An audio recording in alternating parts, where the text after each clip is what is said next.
Hello, hello, hello. This is Ahmed Sheath bringing you the Cat of Nine Tails continuation with Mutalisk, who has most recently gone through the labyrinth as well as cleared out 2 floors of the Elven Halls without getting a freaking necklace.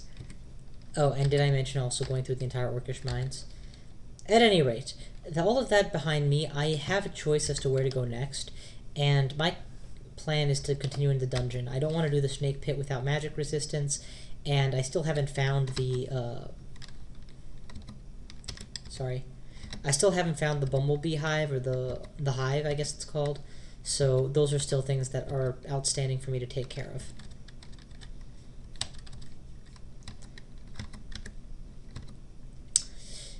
Once you hit floor 10 of the dungeon, enemies become notably stronger.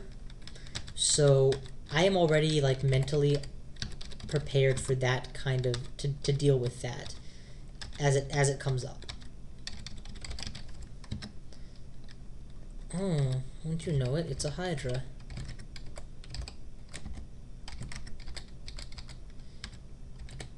Yeah, fighting Hydras in hallways is always a bad idea. Especially as a summoner.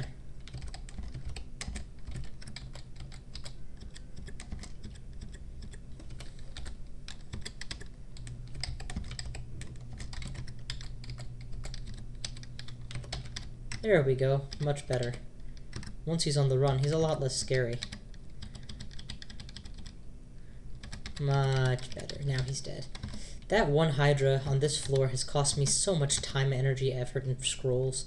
Okay, dungeon floor 13. Let us continue with the questing.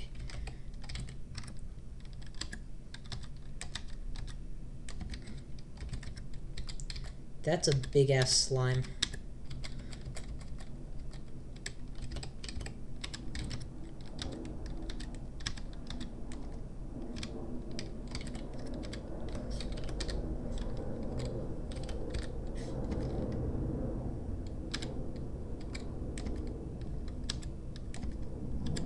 There we go.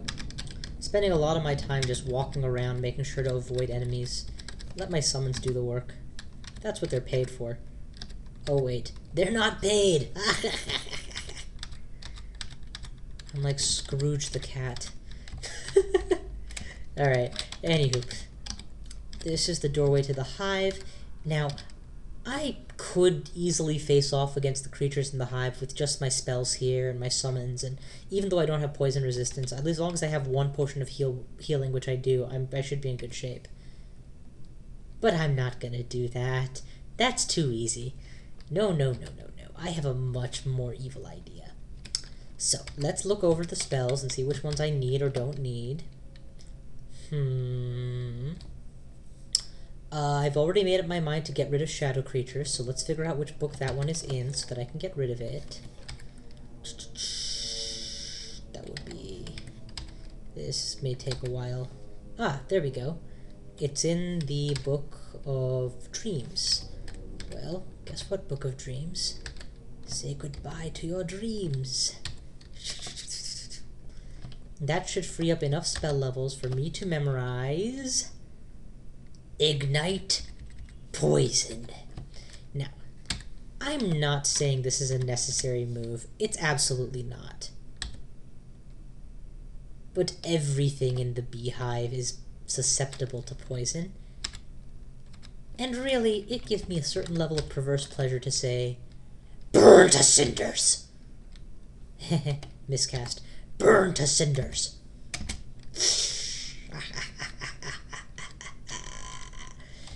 Oh, it tingles me. Oh, what's that? You're not dead? How about now? I can't one-shot them because I haven't been training this school's power. But I can do this. Oh, 2 casts and you light everything to fire. Let it end in hellfire. Yeah, my first love is, in most of these kinds of games, is playing wizards, and among wizards I prefer playing the kind that blow shit up. And among the blow shit up, I usually prefer burning things to death. My preferred method of dealing with fire elementalists is making my fire hotter than theirs. doesn't usually work. But on occasion, when it does, it is hilarious. Okay, so cloud of poison. Burn to cinders. Oh, you pitiful bumblebees don't know what hit you. You can see what the messages are saying. The killer bee seems to burn from within. A single cast, and and they're leaving these gigantic explosive corpses behind as I light the ground on fire from wherever they stood. Though in fairness, I should probably animate their corpses first, just for maximal utility.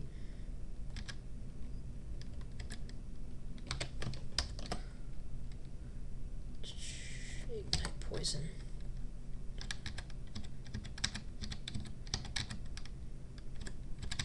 This is a difficult terrain to navigate through. It's a pity I don't have a good ordinary fire spell that I could use to help me through it. Oh, wait a minute. I'm a summoner. Why am I acting like I'm not a summoner? There we go. That'll clear it out for me. Against these non-ignitable enemies.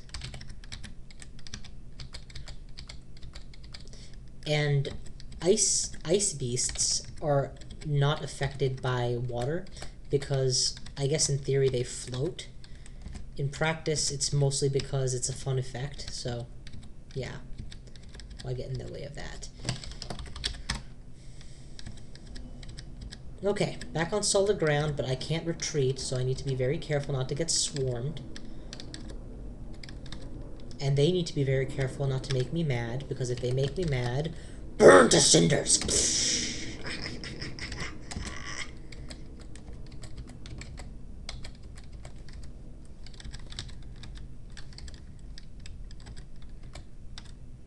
See where those larval corpses are? I'm fairly sure that they get lit on fire as well when I activate my spell. Ooh, this is too good. This is too good. I'm going to take one more step. They haven't seen me because my stealth has protected me until this moment. I want to count them because I am an idiot. 6 killer bees and 6 killer bee larvae, 4 killer bees, a queen bee, and another 5 killer bees. All clustered in this neat little hive. My stealth has kept me hidden. Only one of them or 2 of them know I'm here. And now, the moment of truth.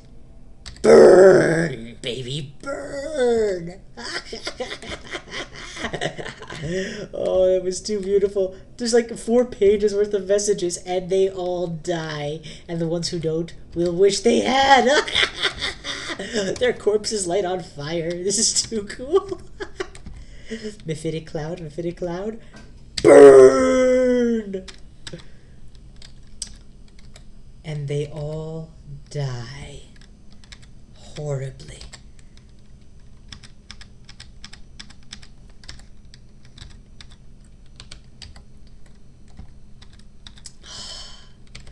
I'm sorry, I think I just had a bit of a joygasm there and made a little bit of a mess, so hang on while I pick my shit up. Too beautiful, too beautiful. Let's go ahead and drop some of this extraneous crap that I'm picking up here. Though I will eat the pizza. Kind of just as a why the heck not.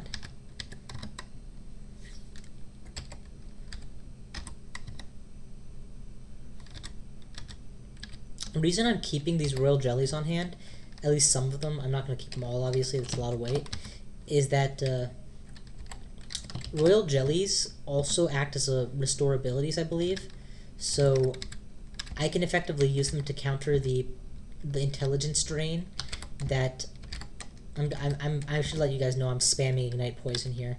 I don't need to, but it's just a convenient spell at this point.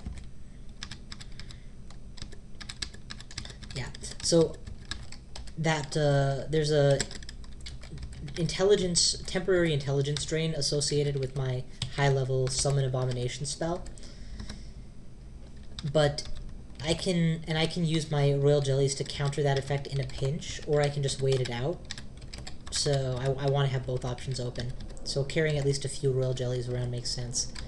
Problem is, I spend so much time in engorged status that I'm not always guaranteed to be able to eat it in a pinch. So from now on, I should probably make a point of always walking around with slightly less than full. I love how these corpses actually burn.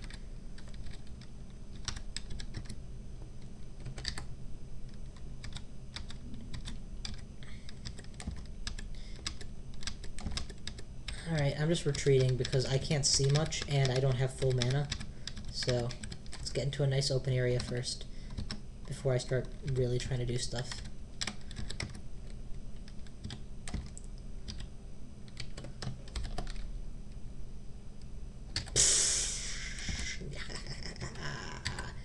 Ignite the poison and let it all die horribly. I wonder if the snake pits will work this well. If ignite poison will work this well in snake pits. Ooh, a new potion I've never seen before. And it's a potion of confusion, so I should probably stay very still just in case. Yeah, there we go.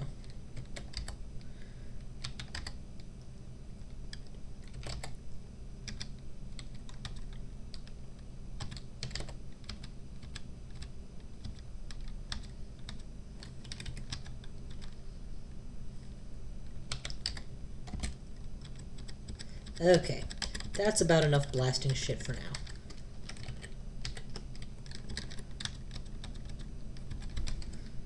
Backing off, get that mana back, and oh, you know, sometimes bees, you make it too easy for me. How many of you are there? 5? Listen, buddy, I killed your queen with worse odds than this. Incinerate them all. Okay, this has all brought my trog, not my trog, I keep saying trog, my Vehement piety back up to 5, which is a good place to be in. Ooh, fancy that. A book of some kind. Hey, you there, bumblebees, I want that book. You know what that means? Help me work my way through those trees.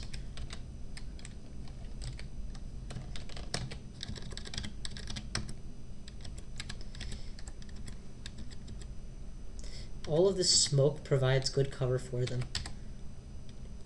And if I can't see them, I can't ignite them. If I can't see them, I can't ignite them.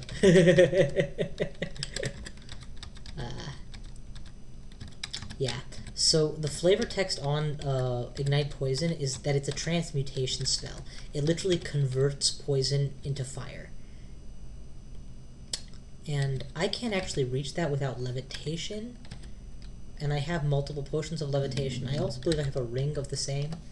So I could, yeah, I'm gonna actually use the ring to get this done. So swap out sustenance, I suppose. And oh hey, sick 'em.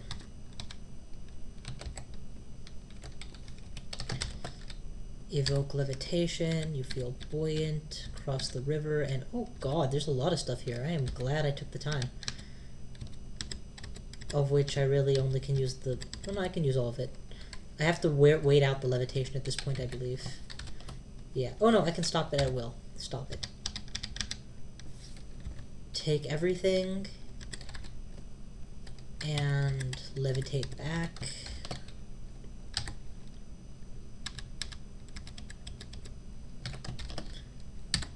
Drop. There we go. And put on the Ring of Sustenance once more, because I don't generally need levitation.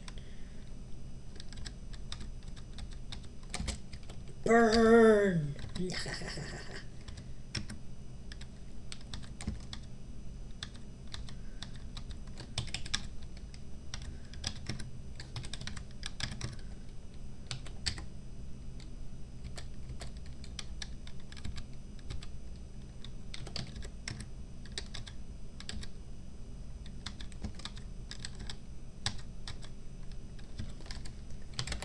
Shark. All these wonderful high-level items I can't make use of. And it almost doesn't matter because I can burn the bees alive. God, I wish this spell worked on every enemy in the game. Like, it almost makes me want to play a Venom Mage for the specific purpose of being able to exploit this spell more. Because, you know, with the Venom Mage, you can poison things and then light them on fire.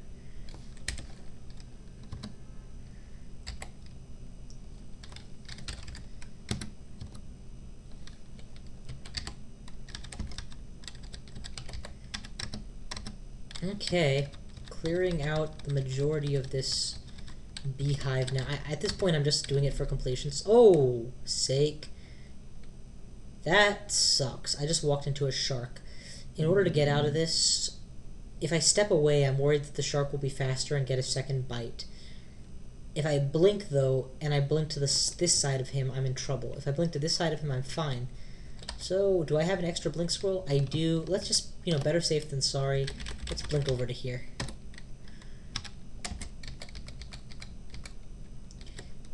Probably was a waste of a blink scroll. I probably could have just walked away and, one turn later, my allies would have been all over him. But the thing is, if I'm wrong about that guess and I lose a level, it's just not worth it. So, no need to take unnecessary risks.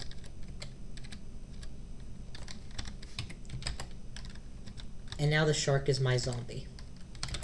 Along with the goldfish, why not?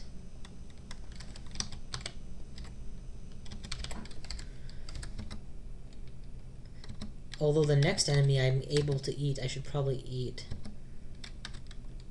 Or light it on fire! Yeah, the reason I'm not so concerned about eating these guys is because they leave poisonous corpses anyway, so I can't even if I want to. Oof! Like I said before, sometimes you guys just make it too easy for me.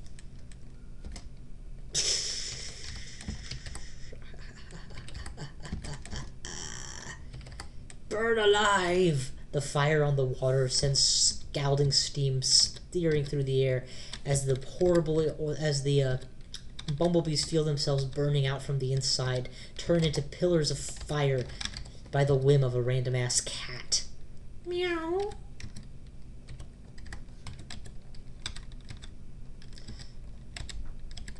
Okay, now I have absolutely no mana, so I'm going to kind of recover some mana before I move out. There we go. Thank God that killer bee zombies don't retain their poison.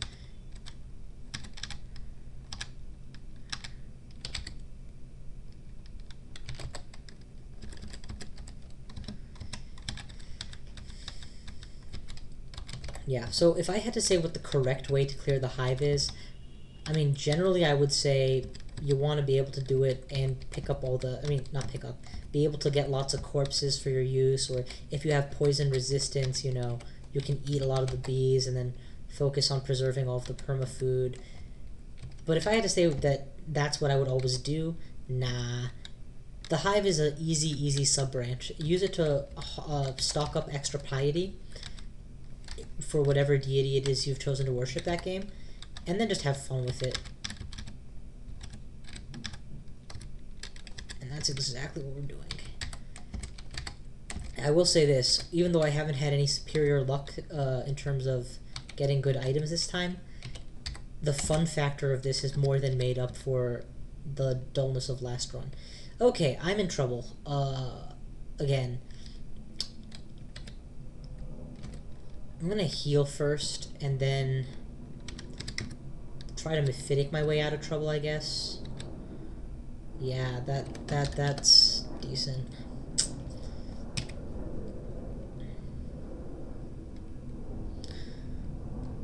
I want to be able to just walk away from this without dying. I don't think recall will pull back any allies. If I had one more mana, I could do another mephitic. So I'm going to take the chance that walking backward 3 times, I could get that mana. Or wait, I have a potion of magic? Perfect, that's what we're going to do. Potion of magic. And I got hit. There we go. And die, you idiots. And while I'm waiting, I'm going to make sure I have an ally. Or 2. And now I'm just going to light my enemies on fire! God, it's too easy sometimes.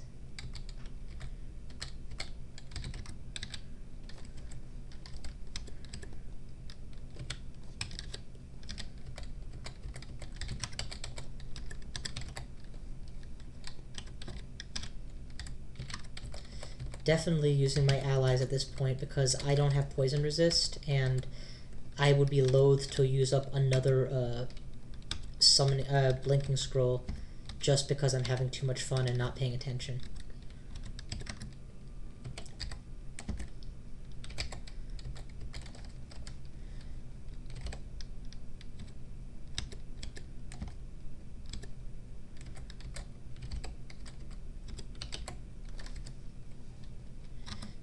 Yeah, and this is what I would say is closer to the quote-unquote correct way to play. Kill, build minion army, use minion army to shield you from swarm, continue to kill, etc., etc. Alright, well, that's coming pretty close to an end for the hive. By the looks of it, at least I think so. Fuck, it's another shark. Backing off, backing off. Let the minions take care of it. That's their job. Yep, that looks like the end of the hive. And whatever this is, 2 meat rations. Probably pushing me over the edge food-wise. I am going to eat one of the rations just because I can. And then I'm going to drop the rest of them because the rest of my food is more lightweight.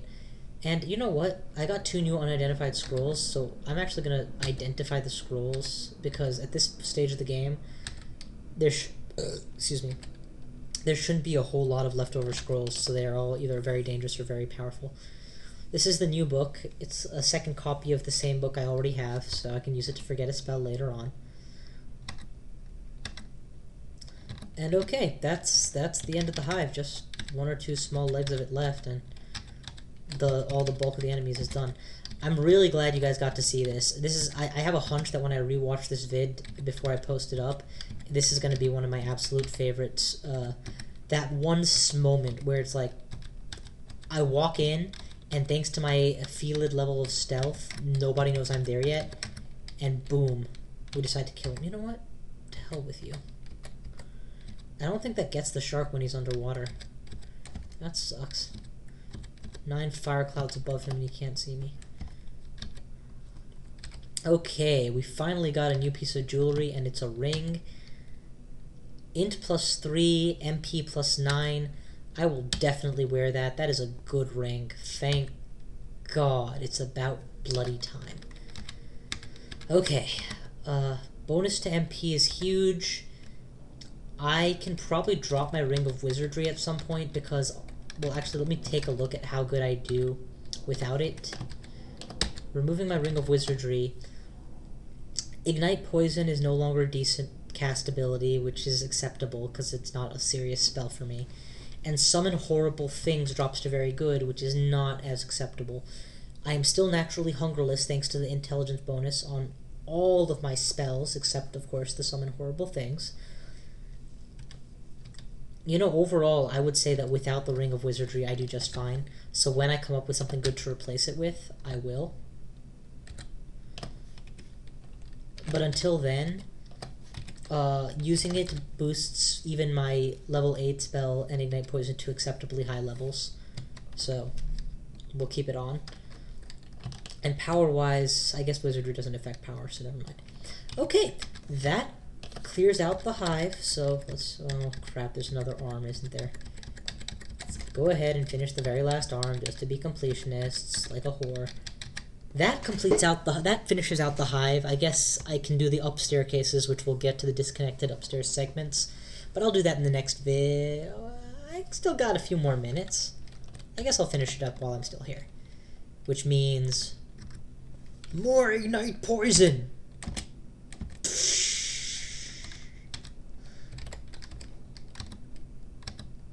Whoa. That's what happens when you walk onto a bolt trap?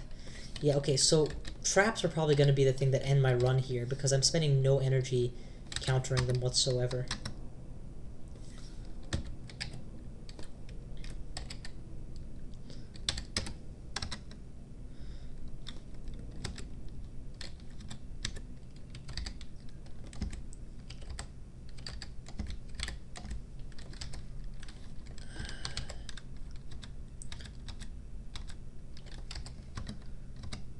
Okay, just a few casts more, and there we go. Cleared. Alright, so we've cleared out the hive. I've secured a large enough stash of food now that I really, really have no business ever being hungry. I mean, no, I'm never going to die of hunger in this game. But more importantly, I have 3 royal jellies inside the hive and 6 on my person, so that's 9 of times I can restore my intelligence. I also have finally got a good ring for my build, where I get +3 and +9 to mana, so I have a solidly high mana capacity. I'll put that all together, and I'm looking okay right now, though I would still like some poison resistance. Currently on dungeon floor 13, I'm thinking that I'm ready to take on the vaults with my current level of power, so I'm going to continue searching the dungeon until I find the vaults. I also have a veritable encyclopedia at my disposal, which I should probably start disposing of, as I decide what to do with it. Alright, this has been another run for the Cat of Nine Lives video series. Thanks for watching. I hope you all enjoyed it as much as I did. Take care. See you next time.